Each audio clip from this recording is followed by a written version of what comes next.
Commençons par l'école. Le président de la République l'a rappelé, le retour de nos enfants sur le chemin des écoles est un impératif pédagogique, un impératif de justice sociale, en particulier pour ceux qui peuvent difficilement suivre l'enseignement à distance. Ce retour, nous voulons le concilier avec la préservation de nos objectifs de santé publique.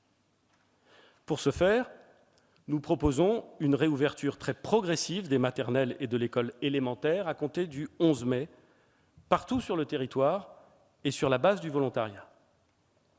Dans un deuxième temps, à compter du 18 mai, mais seulement dans les départements où la circulation du virus est très faible, nous pourrons envisager d'ouvrir les collèges en commençant par les classes de 6e et de 5e. Nous déciderons fin mai si nous pouvons réouvrir les lycées, en commençant par les lycées professionnels, début juin. Cette décision n'a pas été prise à la légère. Nous avons consulté, nous avons pesé le pour et le contre, nous avons étudié ce que font les autres pays, mais la réouverture des écoles est nécessaire pour garantir la réussite éducative des élèves, notamment les plus vulnérables d'entre eux, dont la scolarité souffre terriblement du confinement. Les classes rouvriront dans des conditions sanitaires strictes. Pas plus de 15 élèves par classe. Une vie scolaire organisée autour du respect des règles barrières, de mesures d'hygiène strictes et de la distribution de gel hydroalcoolique.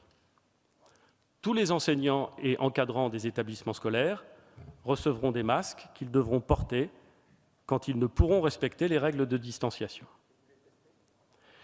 Sur la question des masques pour les enfants, les avis scientifiques nous ont conduits aux décisions suivantes. Le port du masque est prohibé pour les enfants en maternelle. Il n'est pas recommandé, compte tenu des risques de mauvais usage, à l'école élémentaire, mais l'Éducation nationale mettra des masques pédiatriques à disposition des directeurs d'école pour les cas particuliers. Par exemple, si un enfant présentait au cours d'une journée des symptômes, le temps que ses parents viennent le récupérer. Enfin, nous fournirons des masques aux collégiens qui peuvent en porter et qui n'auraient pas réussi à s'en procurer, le port du masque pour les collégiens étant obligatoire.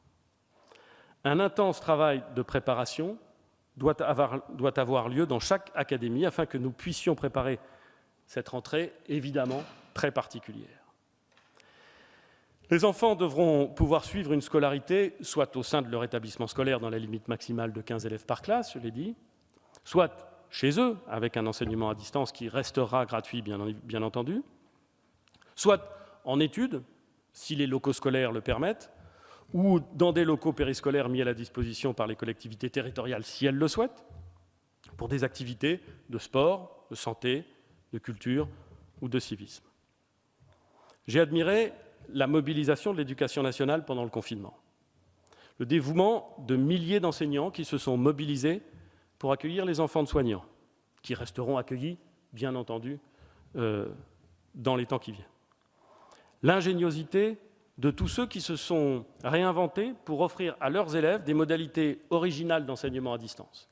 Et nous avons tous, j'en suis sûr, autour de nous, des exemples extraordinaires d'inventivité, d'engagement, d'imagination, pour que le lien essentiel entre le maître et son élève demeure, alors même que la période de confinement était en vigueur.